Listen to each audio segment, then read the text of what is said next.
நம்ம ரஜினி சாருடைய கூலி படத்துடன் பெரும் எதிர்பார்ப்புகளுக்கு மத்தியில திரையரங்குகள்ல ரிலீஸ் ஆனது வார் 2. இந்த படம் பாத்தீங்கன்னா பேன் இண்டியன் அளவுல கூலி அவர்களுக்கு மிகப்பெரிய போட்டியாக இருக்கும் அப்படின்னுமே எதிர்பார்த்தாங்க. அத்துடன் ரிலீஸிற்கு முன்பாக இதனால திரையரங்கம் கிடப்பதிலுமே போட்டி ஏற்பட்டது. ஆனால் வெளியீட்டுக்கு பின்பாக ரிசல்ட் அப்படியே மாறிடுச்சு. வார் 2 படத்தை விடவும் ரஜினி சாருடைய கூலி படம் பல மாநிலங்கள்ல சக்க போடு போட்டுச்சு. கடந்த ஆகஸ்ட் 14ஆம் தேதி மிகப்பெரிய எதிர்பார்ப்புகளுக்கு மத்தியில ரித்திக் ரோஷன், ஜூனியர் என்டிஆர் நடிப்புல வெளியானது வார் 2ஆம் பாகம். யஷ்ராஜ் நிறுவனம் தயாரிப்புல வெளியான இந்த படத்தின் வாயிலாக ஹிந்தியில அறிமுகமாக இருக்காரு நம்ம ஜூனியர் என்டிஆர் அவர்கள். இந்த நிலையில ரிலீஸிற்கு பின்பாக வார் 2 படத்திற்கு ஏகப்பட்ட நெகட்டிவ் விமர்சனங்கள் குவிஞ்சது. இதன் காரணமாக பாக்ஸ் ஆபீஸ்ல இந்த படம் பட தோல்வியை சந்திச்சது. மேலும் கிராபிக்ஸ் காட்சிகள் சோசியல் மீடியாவில் ஏகப்பட்ட ட்ரோல்களுக்கு ஆளாகி இருக்கு. இதன் காரணமாக யஷ்ராஜ் நிறுவனத்துடைய தயாரிப்புல வெளியான ஸ்பை யூனிவர்ஸ் படங்கள்ல வார் 2 தான் மிகப்பெரிய தோல்வி படம் அப்படின்னுமே சொல்லப்பட்டது.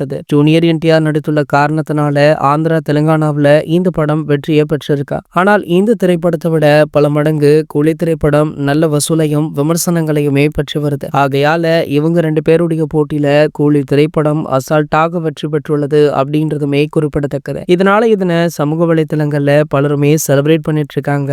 மேலும் பாத்தீங்கன்னா சூப்பர் ஸ்டார் ரஜினிகாந்த் அவர்களுடன் ஏண்டா மோதணும் அப்படின்னு ஜூனியர் என்டிஆர் அவர்களும் நம்ம ரித்திக் ரோஷன் அவர்களுமே யோசிச்சுட்டு இருக்காங்களா. இது போன்ற சினிமா செய்திகளை பற்றி நீங்க உடனே தெரிஞ்சுக்க நம்மளுடைய சேனலை மறக்காம சப்ஸ்கிரைப் பண்ணிக்கோங்க.